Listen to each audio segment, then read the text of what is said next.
नमस्कार। विश्व संवाद केंद्र मालवा पर आप सभी का स्वागत है। आज हम बात करेंगे निमाड़, मालवा और भुआणा के लोक पर्व गणगौर के विषय में। मैं स्वयं शालिनी दुबे और इस विषय पर विस्तृत जानकारी देने के लिए हमारे साथ उपस्थित हैं आदरणीय डॉक्टर अनुराधा शर्मा दीदी। नमस्कार। तो दीदी शुरू करते हैं। सर्वप्रथम जानना चाहेंगे कि गणगौर पर्व क्या होता है और ये कितने दिनों तक चलता है? हम गणगौर पर्व को 9 दिवसीय अनुष्ठानिक पर्व कह सकते हैं। 9 दिन तक चलने वाले इस अनुष्ठानिक पर्व में माता पार्वती और शिव की पूजा की जाती है, उनकी आराधना की जाती है। शिव और गौरा को पूजा जाता है। और यदि हम उसके अर्थ को देखते हैं तो गण का अर्थ होता है लोक और गौर, निमाड़ में इसे कहा जाता है सहेली या सखी। तो हम ये कहते हैं कि पूरे निमाड़ की आज सखी आई हुई है। हम इसको दूसरी तरफ देख रहे हैं तो ये कहा जाता है कि गणगौर जो है वो अपने पीहर आएगी। रणुबाई जिनको हम पूजेंगे और उनके पति देव धनियर राजा उनके साथ आएंगे। उन दोनों का पूजन जब होता है तो उनको इस भाव के साथ लाया जाता है कि अब वो अपने पीहर आ रही है। वो सौराष्ट्र देश में रहती है, वो सोरठ देश में रहती है और वहाँ से कहा जाता है कि वो 9 दिनों के लिए अपने पीहर आएंगी और पूरा निमाड़ अपनी बेटी को अपने घर लाने के लिए, उसके स्वागत के लिए तैयार है। और सारी तैयारियां लगभग पूरी हो चुकी है और ये माना जा रहा है कि धनियर राजा के साथ वो आएंगी, धनियर राजा भी आएंगे उन्हें लेने के लिए। अब हम रणुबाई को कहते हैं, जब एक तरफ हम देखते हैं कि रणुबाई और धनियर राजा की पूजा होगी उसमें, तो रणुबाई को शब्द है उसके पीछे एक बाई। बाई निमाड़ में कहा जाता है माँ को, माँ के लिए एक शब्द है बाई। और वहीं धनी शब्द का अर्थ है पति। तो उन दोनों को मिलाकर हम ये मान रहे हैं कि माँ आ रही है और उनके साथ उन्हें लेने के लिए धनियर राजा जो कि निमाड़ के दामाद हैं वो भी आएंगे।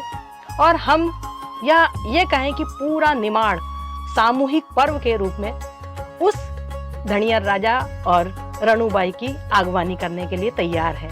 अच्छा, ये बताइए कि ये गणगौर के पर्व पर जो मूर्ति होती है, जो उनकी प्रतिमा, वो काहे की बनी होती है? हम उस जवारे की बात कर रहे हैं पहले।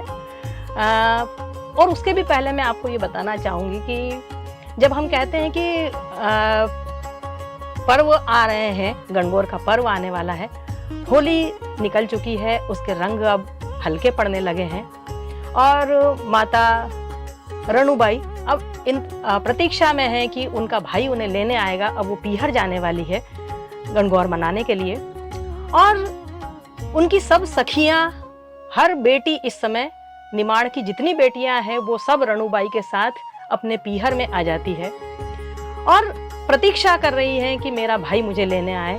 सब सहेलियां तो अपने अपने पीहर पहुंच चुकी है और मुझे लेने के लिए अभी तक अपना भाई नहीं आया है।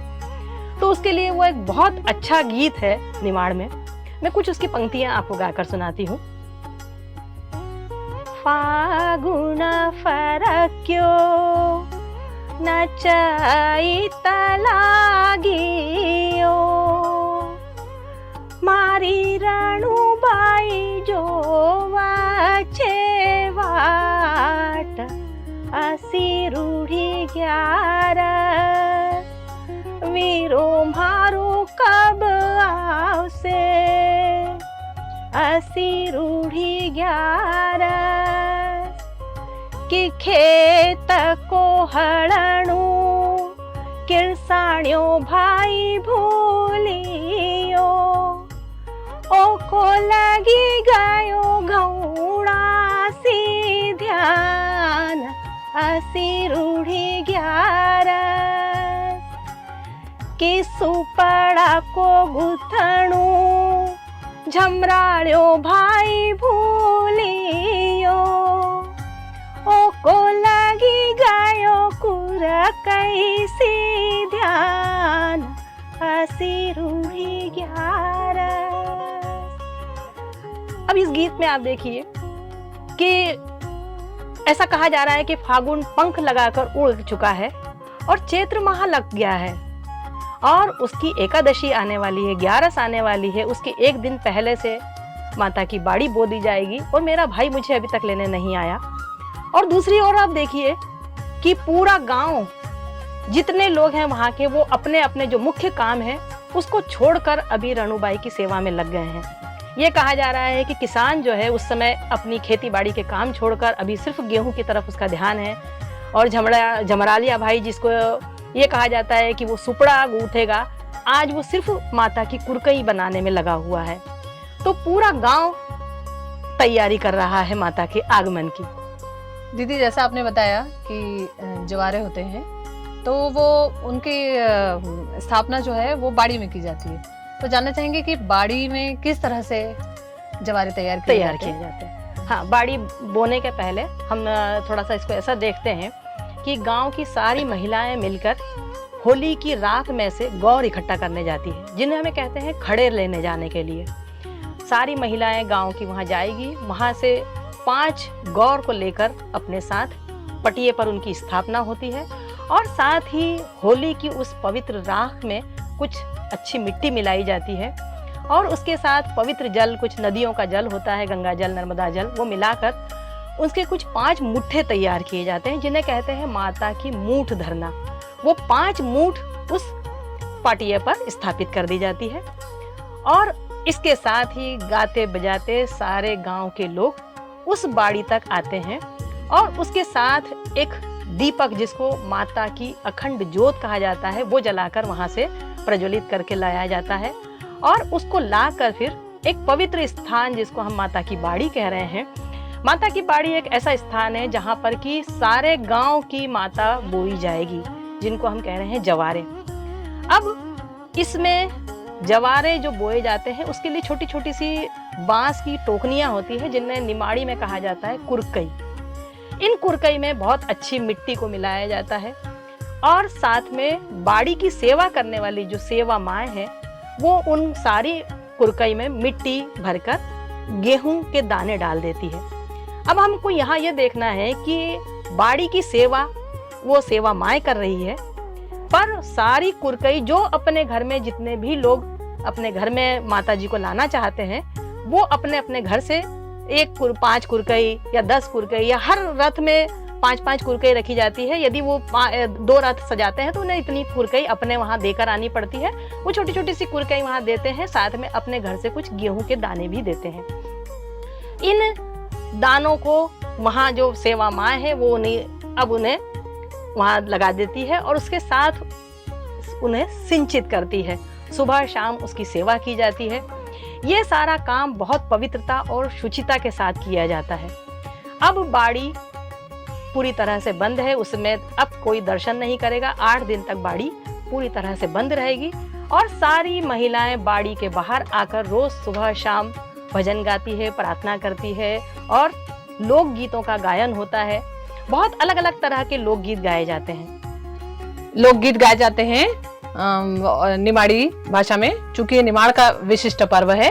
और धानी, जिसको दीदी क्या कहते हैं, तमोल बांटी जाती है, जिसमें कि ज्वार और मक्की की धानी और फुटाने चने, ये सब जो है वो बांटे जाते हैं। और गीली घोली हुई मेहंदी सभी को लगाने के लिए सुहागनों को वहां पर उस समय प्रतिदिन शाम को भजन के समय बांटी जाती है।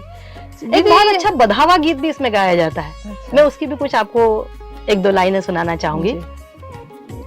5 बधावाया मारा मन भाया, 5 बधावाया मारा मन भाया, धनियर राजायन उनकी रणुबाई आया, ईश्वर राजायन उनकी गौरबाई आया, ब्रह्मा राजायन उनकी सैतबाई आया, विष्णु राजायन उनकी लक्ष्मी बाई आया, चंद्रमा राजायन उनकी रोयण बाई आया, 5 बधावाया मारा मन भाया, पेर वो बड़ा की बेटी चुनड़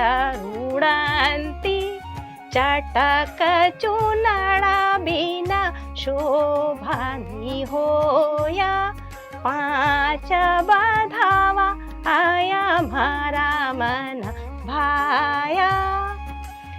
अब ये जो गीत है इसमें बधावा गाए जा रहे हैं। ये लोक गीतों के में आप देखिए कि बधावा का अर्थ होता है मंगल कार्य जो हो रहा है उसकी सबको सूचना दी जा रही है कि हमारे घर धनियर राजा आ रहे हैं, हमारे यहाँ रनुबाई आ रही है और 5 देवता आ रहे हैं। साथ में जब भी किसी भी देवी का नाम लिया जाता है तो उनके साथ उनके स्वामी का भी नाम लिया जाता है, या कहा जाता है कि रनुबाई आएगी तो धनियर राजा का नाम उनके साथ आएगा, लक्ष्मीबाई है तो उनके साथ उनके विष्णु भगवान का नाम लिया जाएगा।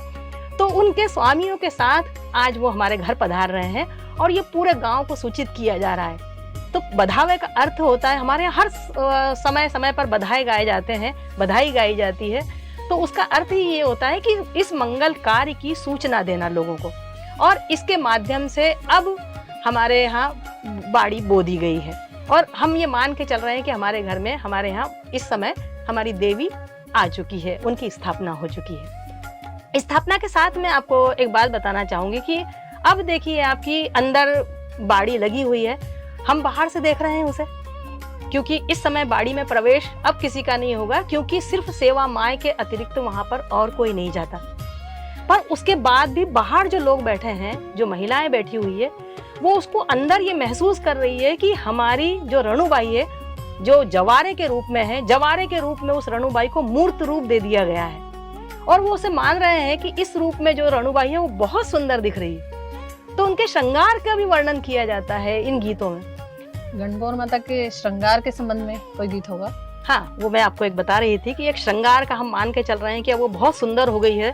अंदर जो जवारे हैं उसमें एक मूर्त रूप है और उसका एक गीत है, थारो काई काई रूप बखाणु रणु बाई, सोरठ देश सियाई हो, थारो काई काई रूप बखाणु रणु बाई, सोरठ देश सियाई हो, थारी आंगड़ई मुंकी सेंगड़ई रणु बाई, सोरठ देश सियाई हो, थारो सिर नारियल को रेख रणु बाई, सोरठ देश सियाई हो।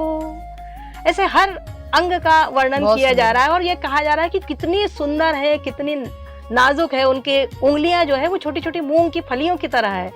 मतलब हम बाहर बैठकर उसके उस स्वरूप को अंदर अनुभव कर पा रहे हैं कि इतनी सुंदर हमारी रनुबाई अंदर अपने उसमें स्वरूप में आ चुकी है इस समय। बहुत सुंदर।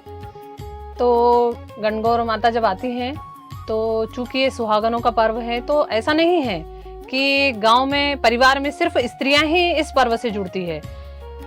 स्त्री, पुरुष, वृद्ध, बालक, बालिका सभी इस पर्व से जुड़ते हैं। प्रतिदिन 9 दिनों तक जहां सुहागन स्त्रियां गीत गाने के लिए बाड़ी के बाहर जाती हैं, तो इन्हीं 9 दिनों तक बालक और विशेषकर बालिकाएं पाती खेलने के लिए जाती हैं।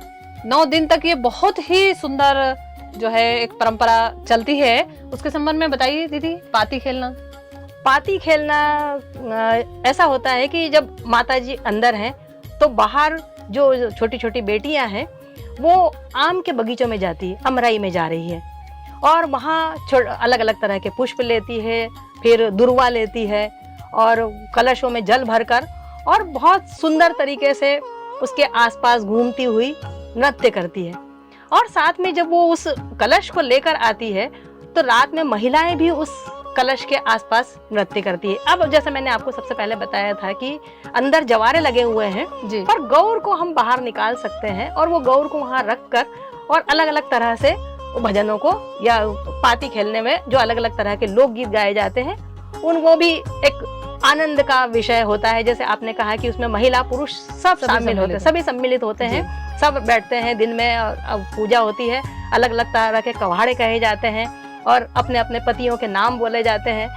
तो इसमें एक बहुत सुंदर सा गीत है, अना बनामा चंपो मवर्यो रे फुलवारी, अना बनामा चंपो मवर्यो रे फुलवारी, धनियर राजा डारन वड़न रणुबाई फुलड़ा टोचा, धनियर राजा डालन वड़न धनुबाई फुलड़ा टोचा, टोचत टोचत काटो मूड्यो लापसी सी से क्यों, टोचत टोचत काटो मूड्यो नैना नीर भराण्या, पान पटोळई काटो बांध्यो लापसी सी से क्यों, अना बनामा चंपो मवर्यो रे फुलवारी।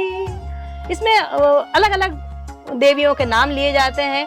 गौरबाई आएगी, लक्ष्मीबाई आएगी, सब ने फूल तोड़े हैं और वो फूल इकट्ठा करके लेकर आ रहे हैं।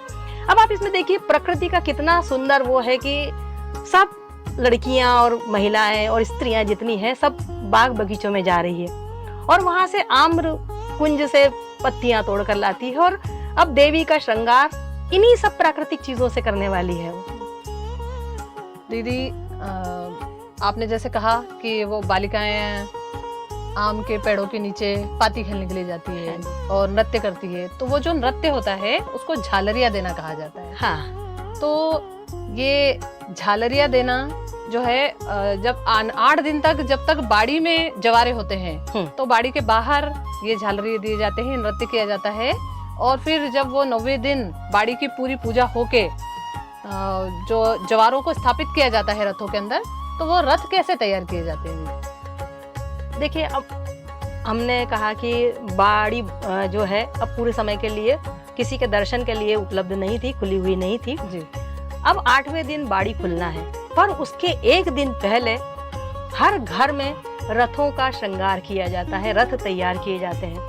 अब रथ का अर्थ कुछ बड़ा सा कोई बहुत बड़ा कोई संरचना होगी ऐसा नहीं है। रथ का अर्थ है कि बाजूट लिया जाता है जिसमें कि 4 पैर होते हैं और उसको पकड़ने में जो आसानी होती है, जब रथ को माथे पर रखा जाता है, अपने सिर पर रखा जाता है, तो उनको पकड़ने में बहुत सुविधाजनक रहती है। तो वो बाजूट लिया जाता है, बाजूट के ऊपर बांस की चिप्सियां लगाई जाती है और एक मानव आकृति तैयार हो जाती है।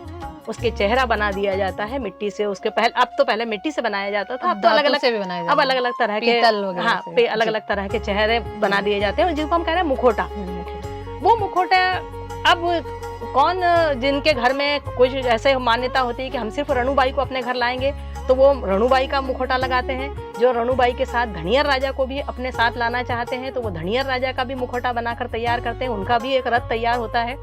और साथ में कभी कभी एक बच्चे को भी, जिसको आप कह रहे थे बाढ़, वो बाढ़ को भी अपनी उनकी रणुबाई की कड़ी पर बिठाया जाता है।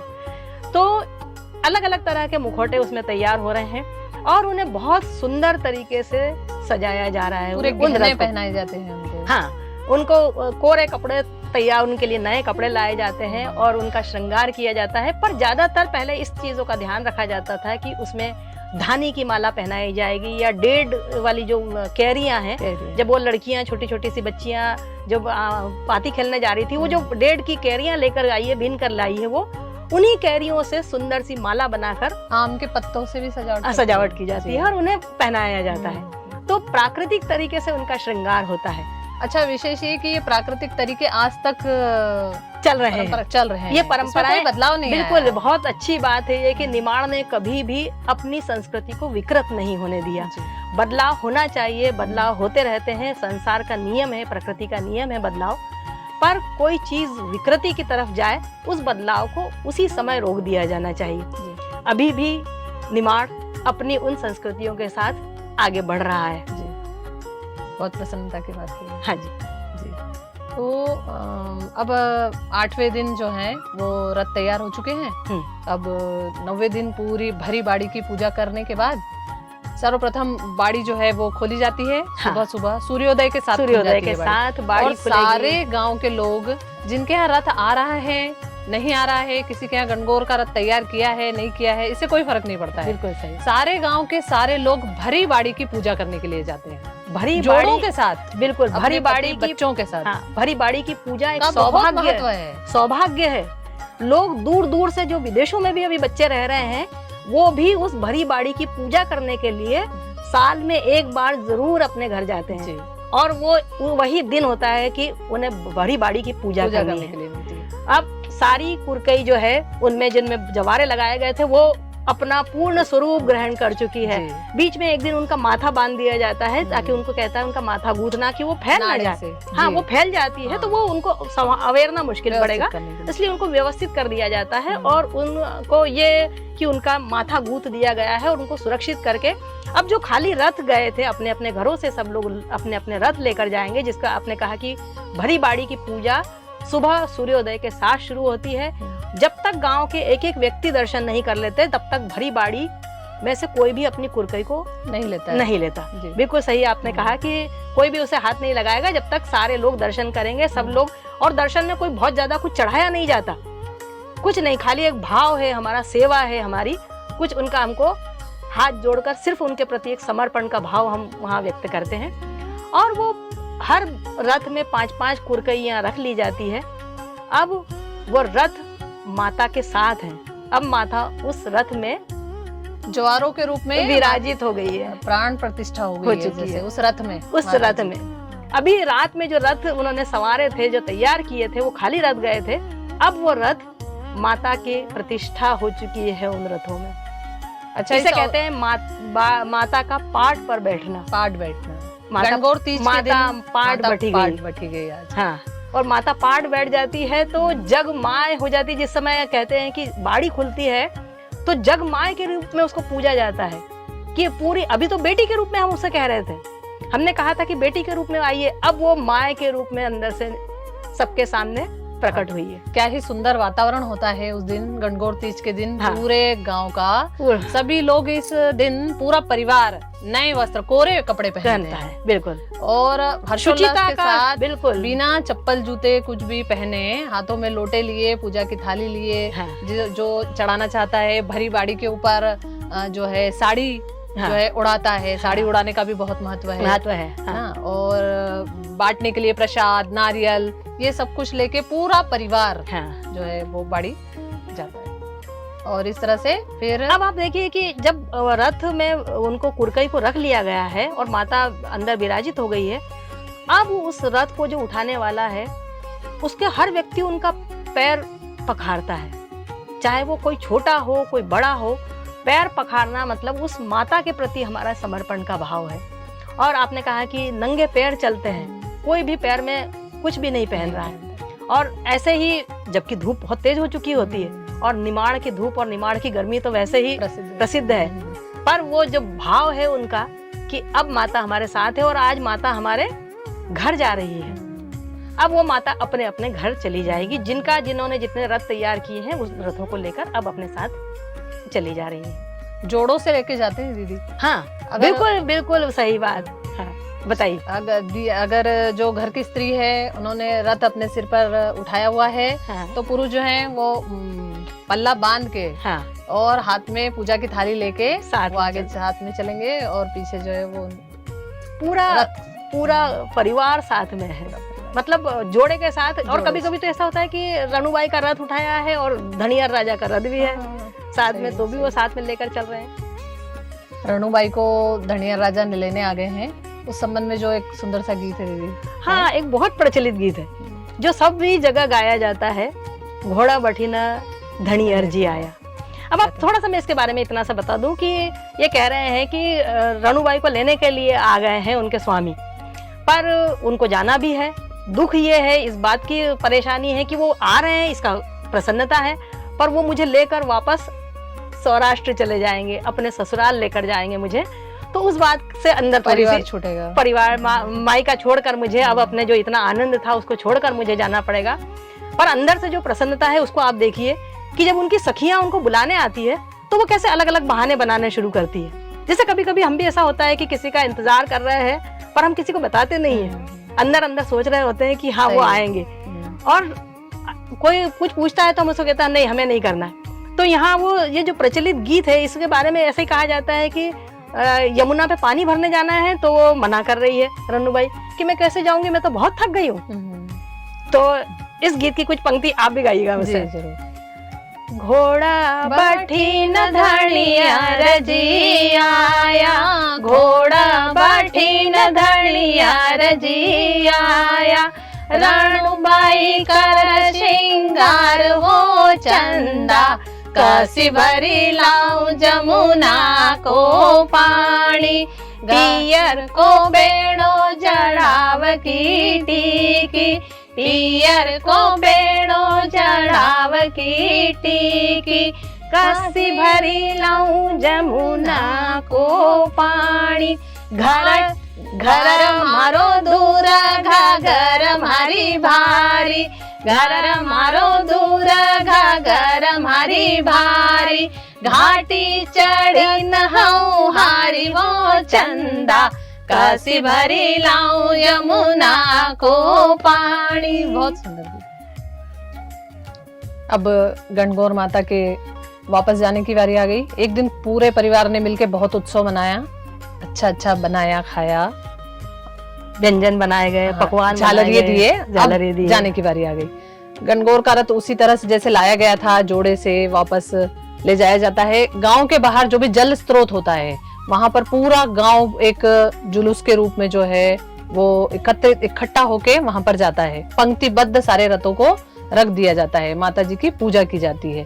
परंतु अभी माता जी नहीं जा पाती है उस दिन, उनको बोड़ा के वापस लाया जाता है, मनुहार करके कि नहीं अभी आपको नहीं जाना है, वापस आइए, और उनको वापस गांव में लाया जाता है।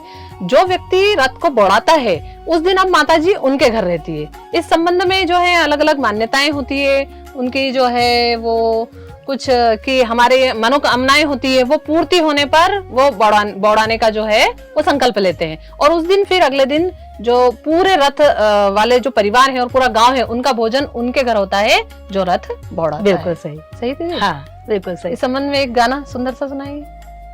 पछा फिराओ ना देखो मारी रणुबाई, थारा लिए टोपलिया लावा हो, पछा फिरी ना देखो मारी रणुबाई, थारा लिए टोपलिया लावा हो।